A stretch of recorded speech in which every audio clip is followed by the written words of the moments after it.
सच के साथ। नमस्कार, सिटी वाराणसी लाइव में आप सभी का स्वागत है। मैं हूं अमित मिश्रा। आप सभी को लोहड़ी की हार्दिक शुभकामनाएं।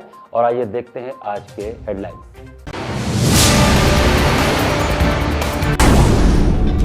पत्रकार मुकेश के हत्याकांड को लेकर निकाला गया कैंडल मार्च।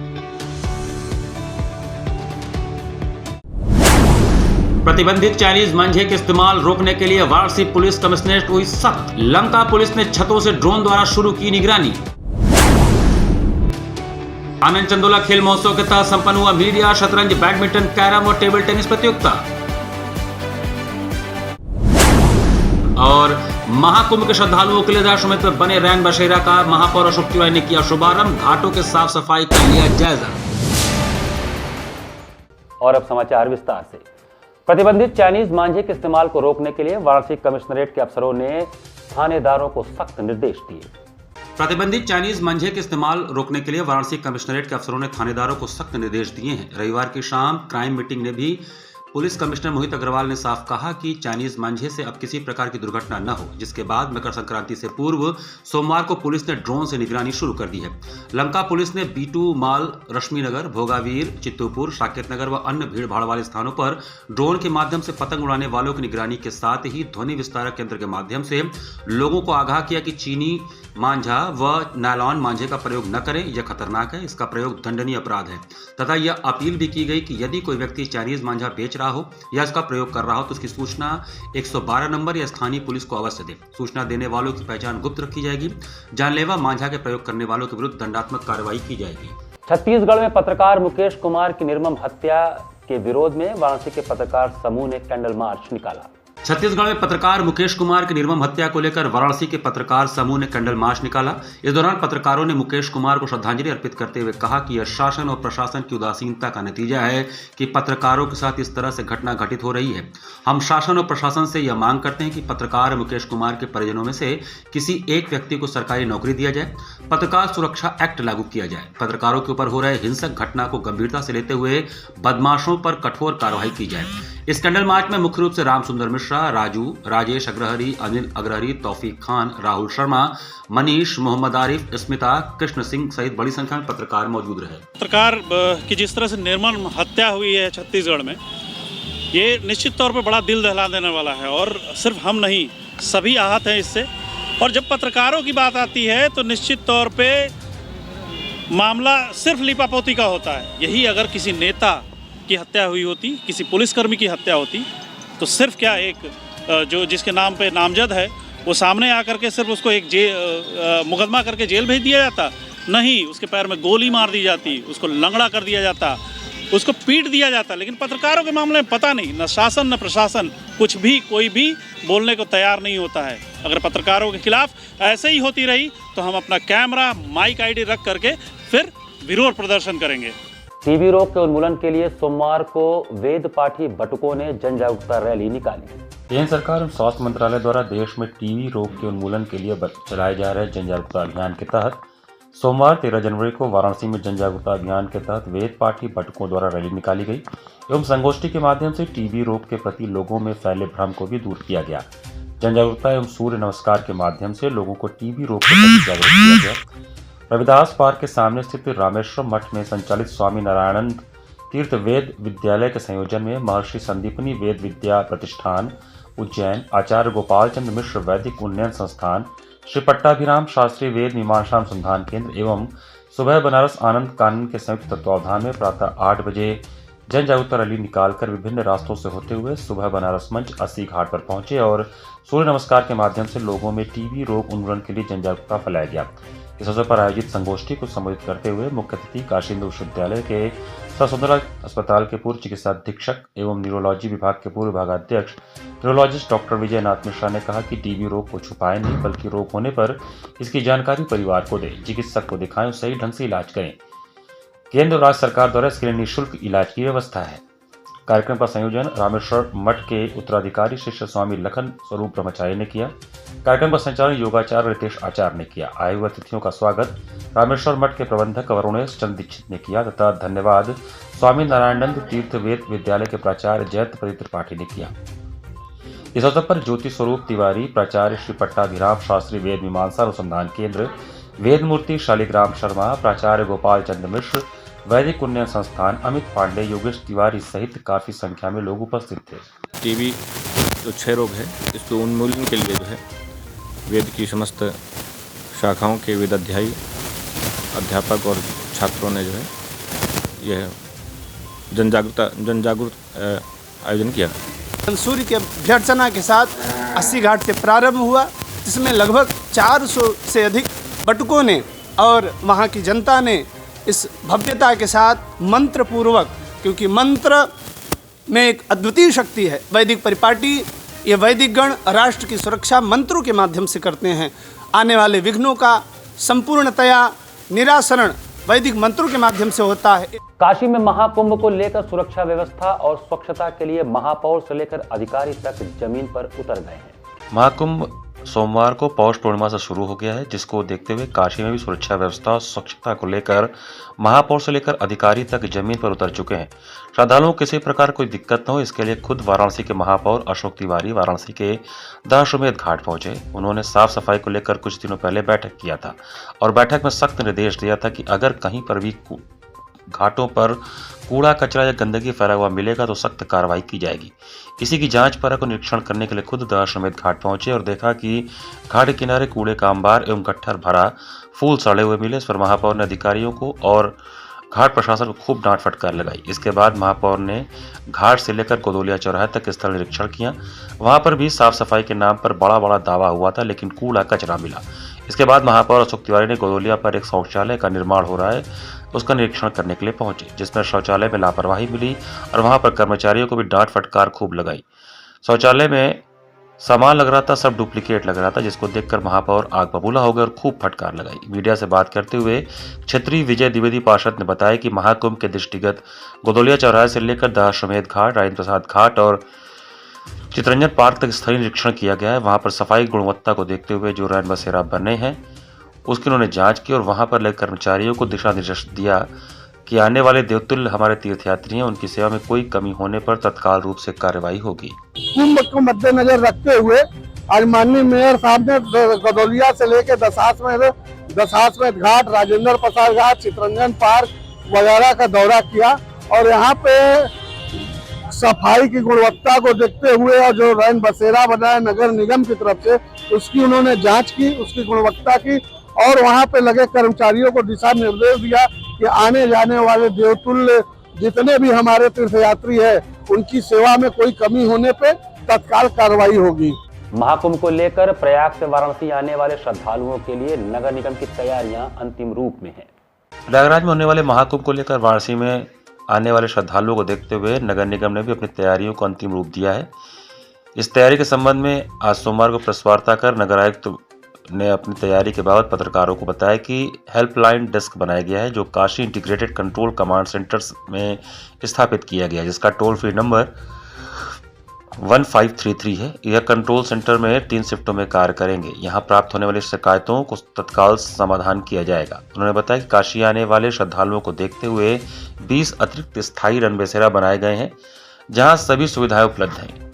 वहीं अक्षत वर्मा ने बताया कि बस स्टेशन, रेलवे स्टेशन पर हेल्पलाइन नंबर बड़े बड़े अक्षरों में लिखा रहेगा। इसके साथ ही महाकुंभ के दौरान वाराणसी आने वाले श्रद्धालुओं एवं पर्यटकों की सुविधा के लिए नगर निगम द्वारा 20 नए ई रिक्शा स्टैंड व ऑटो स्टैंड की स्थापना भी की गई है।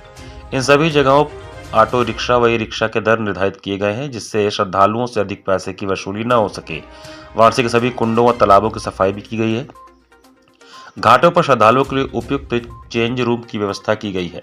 मोबाइल टॉयलेट में वाटर टैंकर की उपलब्धता प्रमुख स्थानों पर नगर निगम कराएगा। इसके साथ ही नगर निगम द्वारा प्रमुख चौराहा मार्गों पर महाकुंभ के दौरान आने वाले श्रद्धालुओं एवं पर्यटकों के लिए बड़े बड़े होर्डिंग पर स्वागत बोर्ड भी लगाया जा रहा है। कुंभ के दौरान आने वाले श्रद्धालुओं के दृष्टिगत घाटों पर अभियान चलाकर अवैध दुकान लगाने वालों के खिलाफ भी कार्रवाई की जाएगी ताकि घाट इस दौरान स्वच्छ व सुंदर दिखे। बसोरों की और जो अस्थायी शेल्टर होम्स हैं उनकी व्यवस्था नगर निगम द्वारा की जा रही है। कुल मिला के 50 स्थल हमने ऐसे चिन्हित कर लिए हैं जहां लगभग 2,500 से 3,000 लोगों की व्यवस्था है और इनको समय आते आते जैसे भी हमें आवश्यकता होगी इनको हम 1 से 2 दिन में और बढ़ाने की क्षमता रखते हैं। तो ये तैयारी हमारी रैन बसोरों को लेकर है। जो प्रमुख रूट्स हैं उन पे जो भी ई रिक्शा ऑटो चल रहे हैं उनके रेट निर्धारण का काम और उनके जो रेट्स हैं उनको प्रमुख स्थलों पर प्रदर्शित करने का काम नगर निगम कर रहा है होर्डिंग और फ्लेक्स से, जिससे किसी भी प्रकार के यात्री की से धन उगाही या शोषण न हो। नए 18 से 20 स्टैंड जो है ई रिक्शा, ऑटो और बसेस के लिए प्लान किए गए हैं कि जो भी बसेस बाहर से आएँ वो कहीं ना कहीं सड़कों पे चलकर कंजेशन ना बढ़ाएं, यात्रियों को छोड़ के वो जो स्टैंड्स हैं वहाँ पे पार्क हो जाएं। तो उन स्थलों के निर्माण का, उनको व्यवस्थित करने का कार्य चल रहा है। अलाव की व्यवस्था शहर के विभिन्न स्थलों में की जा रही है। जो गंगा घाट हैं वहाँ पे जो नावें चलती हैं उनके रेट्स निर्धारित किए गए हैं और उनके फ्लैक्स लगाकर उनके रेट्स जो है प्रदर्शित मुख्य घाटों पर किए जा रहे हैं। साथ ही साथ घाटों पर चेंजिंग रूम और बैरिकेडिंग की व्यवस्था कर ली गई है और जो रामनगर का रेती वाला घाट है उधर भी जो है इस तरह की व्यवस्था की गई है कि जो लोग उधर जाएंगे उनको भी एक अच्छा अनुभव हो। इसी प्रकार से साफ़ सफाई के लिए लगभग 1100 कर्मचारी नगर निगम ने विगत 15 दिनों में जो है इनको बढ़ोतरी की है, जिससे घाटों पर और मंदिर क्षेत्र में 24 घंटा सफाई की व्यवस्था सुनिश्चित की जा सके। तो ये मेजर व्यवस्थाएं जो नगर निगम कर रहा है। एक हेल्पलाइन नंबर भी हम लोगों ने संचालित की है 1533 की, जिस पे संपर्क करके कोई भी श्रद्धालु यात्री यदि उसे रैन बसेरे की आवश्यकता हो या किसी भी प्रकार की जानकारी इन सब चीज़ों से रिलेटेड प्राप्त करनी हो तो वो वहाँ से दी जाएगी। रविवार को माता संकटा देवी का भव्य वार्षिक अन्नकूट श्रृंगार आयोजित किया गया। रविवार को संकटा घाट स्थित माता संकटा देवी का वार्षिक अन्नकूट श्रृंगार का आयोजन किया गया, जिसमें माता को 56 प्रकार के व्यंजनों का भोग लगाया गया। इस अवसर पर बड़ी संख्या में श्रद्धालुओं ने संकटा माता के मंदिर में कतारबद्ध हो माता के अनोखे छटा का दर्शन किया। इस दौरान भजन संध्या का भी आयोजन हुआ, जिसमें कलाकारों ने माता के समक्ष सुमधुर भजनों की प्रस्तुति कर अपनी हाजिरी लगाई।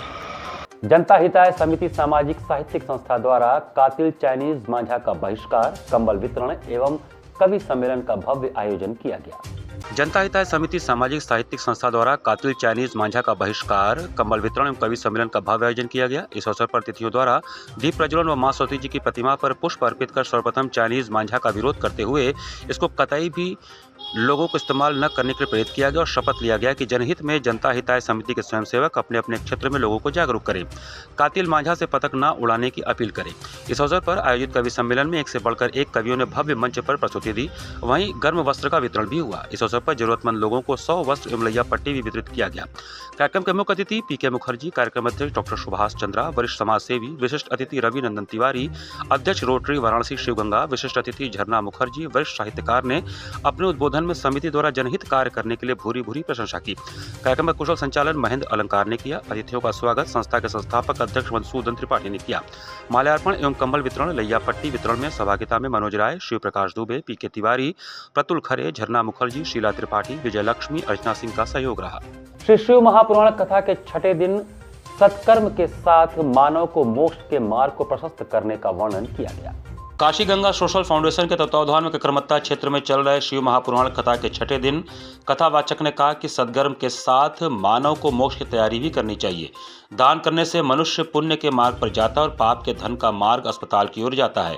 धन दान करने से बढ़ता है, पाप से कमाया गया धन विनाश की ओर ले जाता है। उन्होंने कहा कि धार्मिक कथाओं में जो जीवन जीने का पाठ पढ़ाया गया उसे आत्मसात कर मनुष्य अपना जीवन जीता है तो उसे किसी प्रकार के कठिन समय भी परेशान नहीं होना पड़ता है। वह समय भी उसका हंसते खेलते गुजर जाता है। मानव की प्रवृत्ति पर उन्होंने कहा कि मानव केवल अपना स्वार्थ देखता है और फिर दूसरों का कोई ध्यान नहीं देता, इसलिए उसका मन लोभ लालच में उलझ जाता है। इस अवसर पर Atul Rai, Navneet Pandey, doctor Neero, Vivek Sharma, O N Upadhyay, doctor Vipin Mishra, Kanhaiya Tiwari, Navneet Pandey, Shyam Keshari, doctor Piyush Mishra, Shivnarayan Singh Patel, Mulayam Patel तथा बारिश में बहुत संख्या में महिलाएं उपलब्ध रहीं, जिसमें ऋतु राय, सीमा केसरी, भावना राय, गिरजा सिंह, नूतन सिन्हा और बड़ी संख्या में श्रद्धालु कथा का श्रवण करने पहुंचे और अंत में महाआरती कर प्रसाद वितरण भी किया गया। स्वामी विवेकानंद ने कहा कि जिसकी माँ काली जिनके हाथों से प्रसाद ग्रहण करती हैं, माँ काली जिनके हाथों से प्रसाद ऐसे देते और उसको ग्रहण कर लेती हैं। गुरु जी को एक दिन जब उल्टी हुआ, अपने हाथ से फेंका तो बोले कि गुरु जी आप माँ से क्यों नहीं कह देते कि ये रोग ठीक कर दें।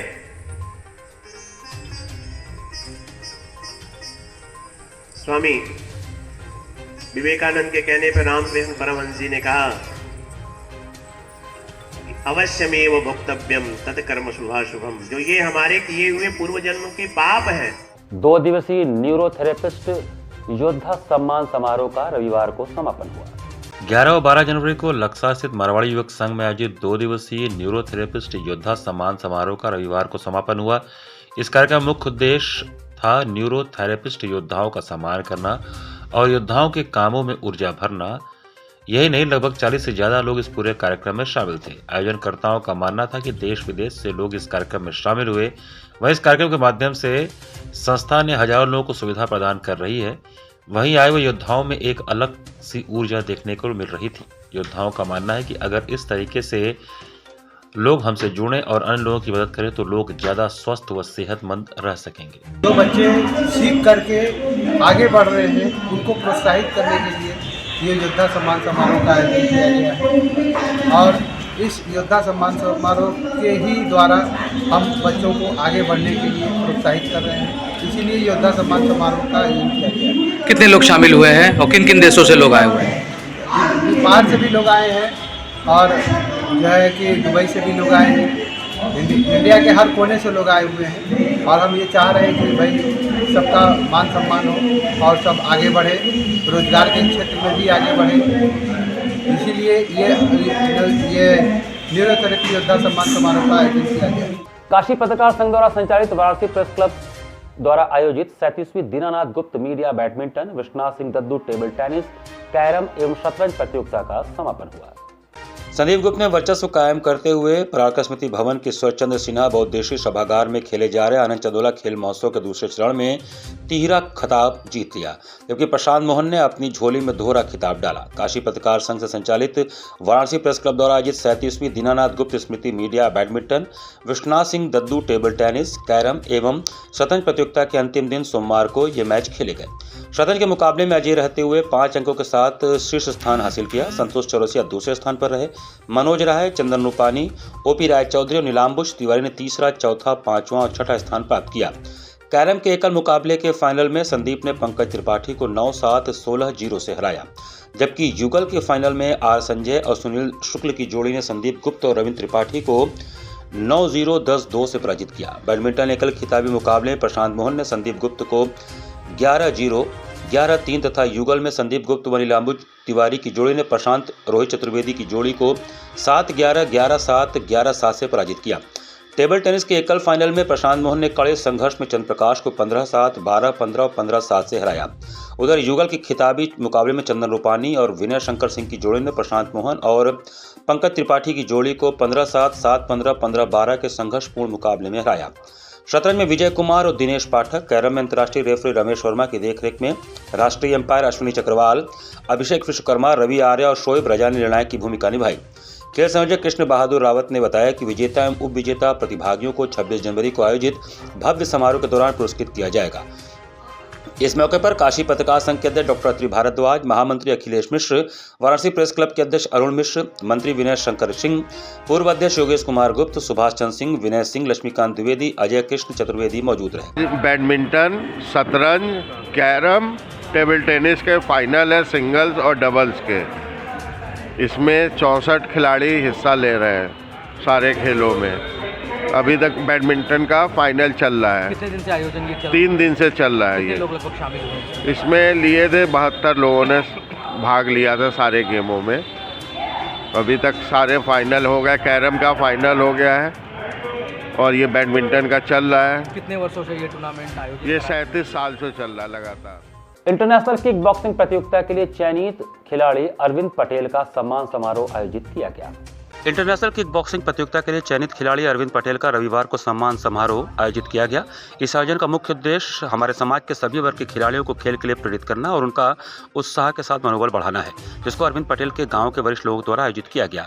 अरविंद कुमार पटेल ने बताया कि मैंने 2018 से किक बॉक्सिंग सीखना शुरू किया। कोच प्रशिक्षक संतोष कुमार राय के नेतृत्व में हमने 45 से 52 किलो भार वर्ग में 2022 में स्टेट में स्वर्ण पदक और 2023-24 में राष्ट्रीय प्रतियोगिता में स्वर्ण पदक जीता है। एशियाई प्रतियोगिता में कांस्य पदक जीता है। 2024 में ओपन राज्य स्तरीय प्रतियोगिता में स्वर्ण पदक जीतने के बाद हमको 1 से 5 फरवरी को दिल्ली में होने वाले open India kick boxing international प्रतियोगिता में उत्तर प्रदेश टीम का अंडर 52 सीनियर कैटेगरी में उत्तर प्रदेश का नेतृत्व करने का मौका मिला है। हमें पूरी उम्मीद है कि एक बार फिर मैं अपने गाँव वाराणसी जिले का और परिवार का नाम रोशन करूंगा। वहीं कोच संतोष कुमार राय ने बताया कि वर्ल्ड किक बॉक्सिंग प्रतियोगिता 1 से 5 फरवरी तक दिल्ली में होने जा रही है, जिसमें लगभग 22 देश के लोग प्रतिभाग कर रहे हैं। अभी नवंबर में सहारनपुर में गेम हुआ था, जिसमें जिन बच्चों ने गोल्ड मारा था वे बच्चे एक प्रतिस्पर्धा में भाग ले रहे हैं। उत्तर प्रदेश की टीम में बनारस के 4 खिलाड़ी खेलने जा रहे हैं, जिसमें अरविंद पटेल का भी सिलेक्शन हुआ है। कहते हैं कि जो हमारे गांव का जो भी प्लेयर भी हो उससे वो भी मेहनत करके आगे निकले और देश के नाम के रोशन करे। जो हमारे सर हैं, जो गुरु जी हैं, उन सर के बहुत आभारी बहुत हैं, जो हमारे सर सपोर्ट के लिए हमेशा लगे रहते हैं कि अरविंद। हाँ जी, अभी तक आपने कौन कौन से अचीवमेंट प्राप्त किए हैं? सर मैंने किक बॉक्सिंग में मैंने गोल्ड में स्टेट में गया था, गोल्ड मारा था, और थाई किक बॉक्सिंग में गोल्ड मारा था। फिर नेशनल में मैंने गेम खेला था, गोल्ड मारा था, और एशियन चैंपियन में मैंने मेडल मारा था। तो उसके मैं आगे भी खेलने रहूँगा। अभी जो आपका टूर्नामेंट होना है 1 से 5 फरवरी के बीच में, ये कहाँ पर होना है, किस स्टडी का हो रहा है? ये जो अंतर्राष्ट्रीय जो गेम होने वाली है, ये दिल्ली में होने वाली है। दिल्ली में होने वाली है, जो 1 से लेकर 5 तक होने वाली है अंतर्राष्ट्रीय गेम। आप कहाँ से इसको जो है? जी, मैं बनारस से रहने वाला हूँ, उत्तर प्रदेश। जी हाँ। इसी के साथ सिटी वाराणसी लाइव का ये संस्करण हमें समाप्त करते हैं। मुझे दीजिए आज्ञा। नमस्कार।